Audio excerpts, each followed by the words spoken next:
نحمده ونصلي على رسوله الكريم أما بعد فأعوذ بالله من الشيطان الرجيم بسم الله الرحمن الرحيم رب اشرح لي صدري ويسر لي أمري واحلل عقدة من لساني يفقه قولي رب زدني علما اللهم فقهنا في الدين اللهم إني أسألك إيمانا لا يرتد ونعيما لا ينفد ومرافقة محمد صلی اللہ علیہ وسلم فی اعلی جنت الخلد آمین یا رب العالمین۔ انشاءاللہ آج ہم اللہ سبحانہ و تعالیٰ کے دو نام السید اور الرفیق کریں گے۔ پہلے جب میں نے دیکھا تو مجھے ایسے لگا کہ یہ دونوں نام تو میچ ہی نہیں کرتے، لیکن جب میں نے پڑھا اور تھوڑا غور کیا تو یہ دونوں نام تو خوب میچ کرتے ہیں کہ اللہ سبحانہ وتعالیٰ السید ہیں، سردار ہیں، کمپلیٹ اتھارٹی والے ہیں، الٹیمیٹ کمپلیٹ اتھارٹی والے ہیں، اور اس کے ساتھ ہی ساتھ اللہ سبحانہ وتعالیٰ نرمی والے ہیں۔ اللہ تعالیٰ ڈکٹیٹر نہیں ہے، نعوذ باللہ۔ اللہ سبحانہ وتعالیٰ ظالم نہیں ہے۔ اللہ سبحانہ وتعالیٰ اپنی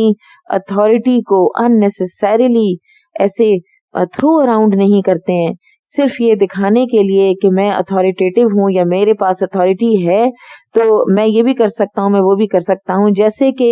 دنیا کے کوئی ذرا سی بھی عہدے والے، ذرا سی بھی سرداری والے آپے سے باہر بھی ہو جایا کرتے ہیں۔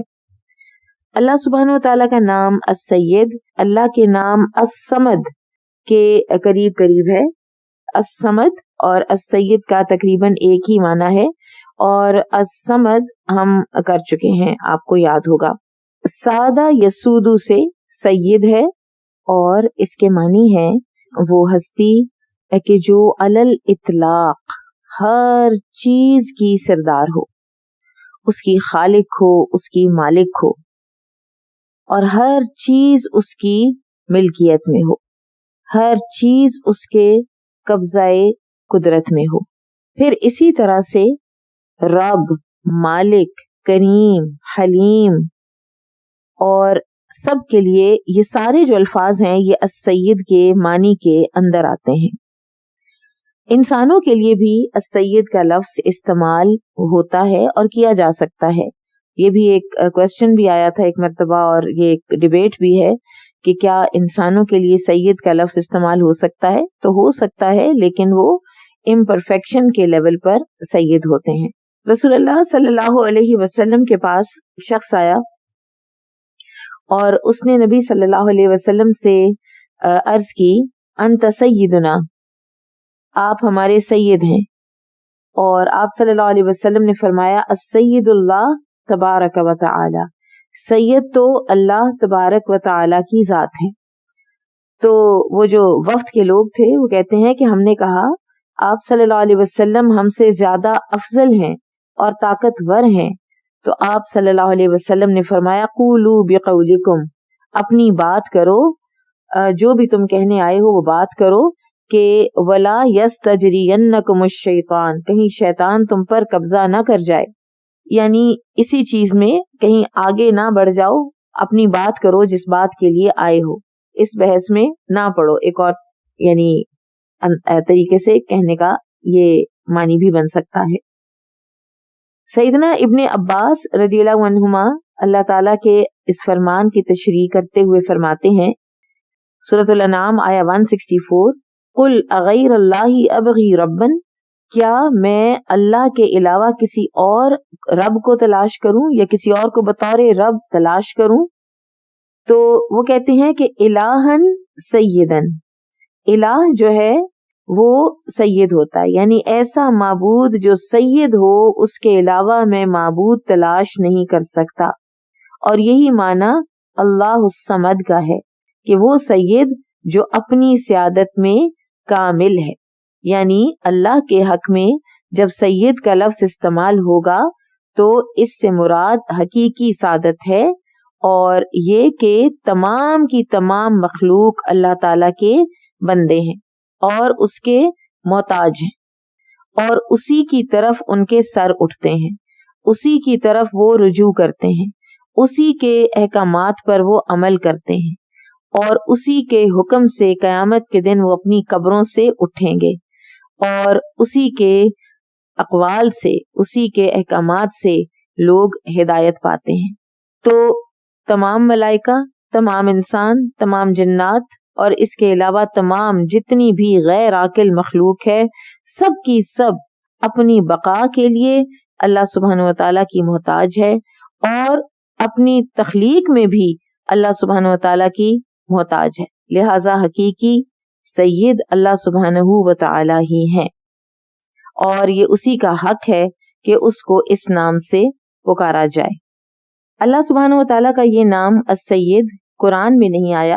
لیکن حدیث میں وارد ہوا ہے، جیسا کہ یہاں ہم نے پڑھا۔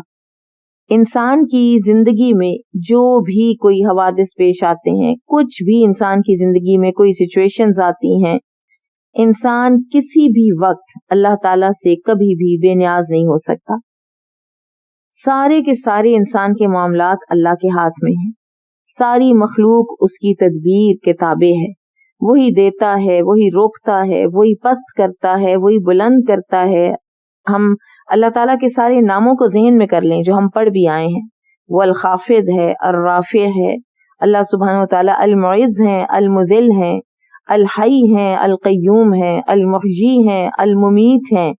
پھر اسی طرح سے احکام بھی اللہ تعالیٰ ہی دیتے ہیں، القابض بھی اللہ ہے، الباسط بھی اللہ ہے۔ ہر چیز کا مالک وہی ہنساتا ہے، وہی رلاتا ہے۔ سورہ نجم میں آتا ہے نا، وَأَنَّهُ هُوَ أَضْحَكَ وَأَبْقَى وَأَنَّهُ هُوَ أَغْنَى وَأَقْنَى۔ وہی ہے جس نے ہنسایا، وہی ہے جس نے رلایا، وہی جس نے غنی کیا، وہی جس نے فقیر کیا۔ سب کی سب ملکیت ہر طرح سے اللہ سبحانہ و تعالیٰ کی ہے، اور جو وہ کرتا ہے وہ درست بھی کرتا ہے اور کرتا بھی وہی ہے۔ یہ ہے اللہ ہمارا السید، اور کوئی اس کا مد مقابل بھی نہیں ہے۔ اللہ تعالیٰ کے سید ہونے میں کوئی اللہ تعالیٰ کا مد مقابل نہیں ہے، چاہے اس دنیا کا بڑے سے بڑا بادشاہ، بڑے سے بڑا سردار ہو۔ کئی دفعہ میں سوچتی ہوں کسی بادشاہ کے بارے میں، کبھی ہسٹری پڑھیں تو کئی بادشاہوں نے، سب کانٹیننٹ میں کتنے بادشاہ ہیں، 60-70 ایئرز کی بادشاہت، اتنی لمبی لمبی بادشاہت، اور ایک وقت ہوتا ہوگا کہ جب ان کو لگتا ہوگا کہ یہ نیور اینڈنگ ہے، یہ نیور اینڈنگ ہے۔ کوئی اگر 20 ایئرز کی ایج پر کسی ملک کا بادشاہ یا ملکہ بن گئی، اور پھر اس کے بعد انہوں نے رین کیا 70 ایئرز تک، ٹھیک ہے، 70 یا 75 ایئرز تک،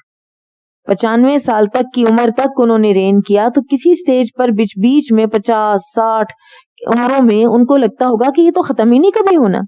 لیکن دیر از این اینڈ، چاہے آپ کی کتنی بھی لمبی عمر ہو جائے، چاہے کتنی طویل آپ کی بادشاہت ہو جائے، دیر از این اینڈ۔ اور پھر اس بادشاہت کے اندر خواہ آپ کتنے بھی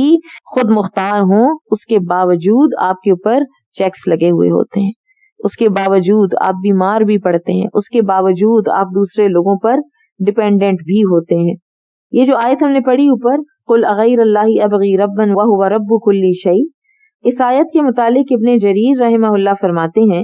کہ اللہ تعالیٰ نے اپنے نبی محمد صلی اللہ علیہ وسلم کے ذریعے ان لوگوں کو پیغام دیا ہے جو بتوں کو رب کے برابر لاتے ہیں اور ان کی عبادت کی دعوت دیتے ہیں اور شیطان کے قدموں کی پیروی کرتے ہیں، جبکہ میں تو صرف اس سید اللہ کی عبادت کرتا ہوں اور اس کی دعوت دیتا ہوں، اور وہی ہر چیز کا مدبر و مصلح ہے، وہی ہر چیز کا سید ہے، میں اسی سے طلب کرتا ہوں، اس کے سوا ہر ایک کو چھوڑ دیتا ہوں۔ ابن کثیر رحمہ اللہ فرماتے ہیں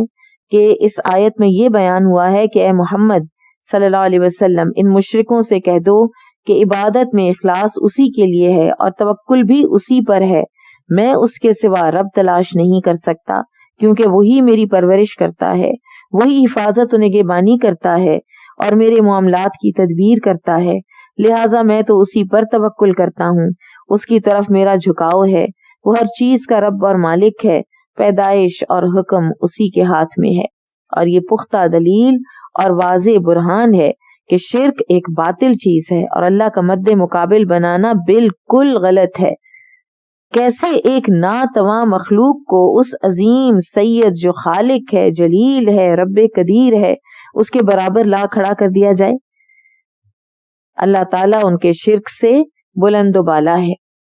سورۃ الاعراف میں اللہ تعالیٰ فرماتے ہیں ایشرکون ما لا یخلق شیئا وهم یخلقون ولا یستطیعون لهم نصرا ولا انفسهم ینصرون وان تدعوهم الى الهدى لا يتبعوكم سواء علیکم ادعوتموهم ام انتم صامتون ان الذین تدعون من دون اللہ عباد امثالکم فادعوهم فلیستجیبوا لکم ان کنتم صادقین الہم ارجل یمشون بها ام لهم اید یبطشون بها ام لهم اعین یبصرون بها ام لهم آذان یسمعون بها قل ادعوا شرکاءکم ثم کیدونی فلا تنظرون ان ولیہ اللہ الذی نزل الکتاب وهو یتولی الصالحین والذین تدعون من دونه لا یستطیعون نصرکم ولا انفسهم ینصرون۔ الاعراف 191 to 197۔ کیا یہ انہیں شریک ٹھہراتے ہیں جو کچھ پیدا نہیں کر سکتے؟ وہ تو خود پیدا کیے گئے ہیں۔ اب ہر جو اللہ تعالیٰ کی صفات ہیں یہ مل کے اللہ تعالیٰ کو سید بنا رہی ہیں۔ کیا یہ انہیں شریک ٹھہراتے ہیں جو کچھ پیدا نہیں کر سکتے؟ وہ تو خود پیدا کیے گئے ہیں۔ وہ اپنی جانوں کی مدد نہیں کر سکتے، ان کی کیا کریں گے؟ اگر تم انہیں ہدایت کی طرف بلاؤ گے تو یہ پیچھے نہیں لگیں گے۔ انہیں پکارو یا خاموش رہو یہ برابر ہے۔ اللہ کے سوا جن کو تم پکارتے ہو وہ تو تمہارے جیسے بندے ہیں، تم انہیں پکارو، وہ تمہاری پکار کو قبول کریں اگر تم سچے ہو۔ کیا ان کے پاؤں ہیں جن کے ساتھ یہ چلتے ہیں، یا ان کے ہاتھ ہیں جن کے ساتھ یہ پکڑتے ہیں؟ کیا ان کی آنکھیں ہیں جن کے ساتھ یہ دیکھتے ہیں؟ کیا ان کے کان ہیں جن کے ساتھ یہ سنتے ہیں؟ کہہ دو اپنے شریکوں کو پکارو، پھر تم مجھے مہلت دیے بغیر سازش کر لو۔ بے شک میرا ولی اللہ ہے، وہ جس نے کتاب نازل کی، وہ صالح لوگوں کا والی ہے، اور وہ لوگ جن کو تم پکارتے ہو اللہ کے سوا وہ اپنی مدد کی طاقت بھی نہیں رکھتے، نہ ہی وہ تمہاری مدد کر سکتے ہیں۔ اب یہ آیات بتا رہی ہیں کہ اللہ تعالیٰ کے سوا قبروں میں دفن یا کوئی زندہ کسی کو اپنا پیر بنانا، انہیں نفع و نقصان دینے والا سمجھنا، انہیں اپنی حاجات کا مرکز قرار دینا اور اپنے مطالبات خواہشات ان کے سامنے رکھنا، ان کی پناہ ڈھونڈنا، غم اور پریشانی میں ان سے مطالبہ کرنا، یہ سب کا سب اللہ کے ساتھ شرک ہے، اور یہ وہ راستہ ہے جو سیدھا دوزخ میں جاتا ہے، اور یہ حد درجہ جہالت اور ظلم ہے۔ مٹی کو رب کے مقابلے میں لانا کہاں کی دانائی ہے؟ کتنی بڑی بات ہے یہ، مٹی کو رب کے مقابلے لا کے کھڑا کر دیتے ہیں۔ وہ جو خاک میں مل گئے، جن کے جسموں کو خاک نے کھا لیا۔ اس دنیا میں ذرا سا ہمیں کوئی ایکنی نکل آتا ہے تو کیسے کیسے لوشن اور کیا کیا احتیاطیں ہماری اسکن کی ہیں جو ہم کر چھوڑتے ہیں، اور کہاں یہ کہ انسان اتنا ہی بے بس ہو جائے کہ مٹی میں پڑا اور مٹی کے کیڑے مکوڑے اس کو کھا جائیں اور وہ اپنے آپ کو بچا نہ سکے، تو اس کی قبر کی اوپر والی ڈھیری کے اوپر بیٹھ کر اس سے مانگنا۔ تو اللہ تعالیٰ نے درست فرمایا نا، اور اللہ کی ہر بات ہی درست ہے۔ ما قدر اللہ حق قدری، غلام کو آقا کے مد مقابل لانا، اور جو اپنی جان پر قادر نہیں اسے قادر مطلق کے مقابل لانا، وہ جو موت اور حیات کا مالک ہے، جس کے ہاتھ میں زمین و آسمان کی چابیاں ہیں اور تمام امور کا وہ اکیلا ذمہ دار ہے، اس کے شریک ٹھہرانا یہ کتنی بڑی گمراہی ہے۔ جب لوگ فوت شدگان کے متعلق یہ عقیدہ رکھتے ہیں کہ یہ سید ہیں تو پھر ان سے التجائیں کرتے ہیں، خضوع اختیار کرتے ہیں، ذلیل ہوتے ہیں اور توحید کا بندھن توڑ دیتے ہیں۔ آپ دیکھیے کہ اس حدیث پہ غور کیجئے کہ جب لوگوں نے کہا کہ آپ سید ہیں تو آپ صلی اللہ علیہ وسلم نے فرمایا خیال کرنا کہ شیطان تم سے غلط کام نہ کروائے۔ رسول اللہ صلی اللہ علیہ وسلم نے کتنی زیادہ اہمیت کے ساتھ توحید کی حفاظت فرمائی اور شرک کی راہ ہی بند کر دی، حالانکہ آپ صلی اللہ علیہ وسلم سید تھے۔ آپ صلی اللہ علیہ وسلم نے خود فرمایا انا سید ابن آدم ولا فخر، میں ابن آدم کا سید ہوں لیکن اس میں فخر کی کوئی بات نہیں ہے۔ اور آپ کا یہ کہنے سے مراد یہ تھی کہ میں وہ ہوں جو سب سے پہلے شفاعت کرے گا، میں وہ ہوں کہ جس کے لیے سب سے پہلے جنت کا دروازہ کھولا جائے گا۔ اور اس کے باوجود آپ صلی اللہ علیہ وسلم نے ساتھ ہی ولا فخر کہہ دیا، اور یہ آپ صلی اللہ علیہ وسلم کی اپنی ایک انکساری اور عاجزی تھی کہ یہ ایک ایسی فضیلت ہے جو اللہ تعالیٰ نے مجھے دی ہے اور یہ اللہ تعالیٰ کی کرم نوازی ہے، اس میں میرا کوئی کمال نہیں ہے۔ پھر اسی طرح سے آپ صلی اللہ علیہ وسلم نے ایک مرتبہ یہ بھی فرمایا تھا کہ مجھے میری حیثیت سے نہ بڑھاؤ، جب کسی نے سیدنا ابن سیدنا کہا تھا تو آپ صلی اللہ علیہ وسلم نے تب بھی منع فرمایا تھا، اور آپ نے فرمایا تھا کہ میں محمد بن عبداللہ اللہ کا نبی اور اس کا رسول ہوں، مجھے میری اس حیثیت سے آگے نہ بڑھاؤ۔ تو یہ رسول اللہ صلی اللہ علیہ وسلم نے شرک کے آگے بند باندھا ہے فوری طور پر۔ آپ صلی اللہ علیہ وسلم نے فرمایا تھا لا تطرونی کما اطرت النصارى ابن مریم فانما انا عبدہ فقولوا عبد اللہ ورسولہ، کہ مجھے میری حیثیت سے آگے نہ بڑھاؤ، اوپر نہ چڑھاؤ، جیسے نصارہ نے ابن مریم کو کہاں سے کہاں پہنچا دیا۔ میں اللہ کا بندہ ہوں، مجھے اللہ کا بندہ اور اس کا رسول کہا کرو۔ آپ صلی اللہ علیہ وسلم نے ویسے بھی بے جا لوگوں کے منہ پر ان کی تعریف کرنے سے اور مبالغہ کرنے سے تعریف میں منع فرمایا ہے۔ ابو بکر رضی اللہ عنہ بیان کرتے ہیں کہ رسول اکرم صلی اللہ علیہ وسلم کے پاس ایک آدمی نے دوسرے کی تعریف کی تو آپ صلی اللہ علیہ وسلم نے اس سے کہا کہ افسوس تو نے اپنے دوست کی گردن کاٹ دی ہے، تو یعنی وہ سمجھ لے گا نا کہ میں واقعی بڑی ہستی ہوں، میری اتنی تعریف ہوتی ہے میرے منہ کے اوپر تو واقعی میں اچھا ہوں۔ تو انسان کے اندر جب خود پسندی آ جاتی ہے اور انسان کو جب اپنی تعریف سننے کا شوق پیدا ہو جاتا ہے تو وہیں اس کا زوال کا ایک وہ سفر جو ہے نا وہ بھی شروع ہو جاتا ہے۔ اسی طرح مقداد بن اسود رضی اللہ عنہ بیان کرتے ہیں کہ نبی کریم صلی اللہ علیہ وسلم نے فرمایا جب تم تعریف کرنے والوں کو دیکھو تو ان کے چہروں پر مٹی پھینکو، یعنی اس میں پھر یہ ہوتا ہے کہ انسان بہت اپنے آپ کو دوسروں سے سپیریئر سمجھنے لگ جاتا ہے۔ اب اللہ تعالیٰ کا یہ نام السید کیا امپلیکیشنز رکھتا ہے؟ سب سے پہلے تو ہمیں اللہ سبحانہ و تعالیٰ کی ہستی کی معرفت اور ادراک ہوتا ہے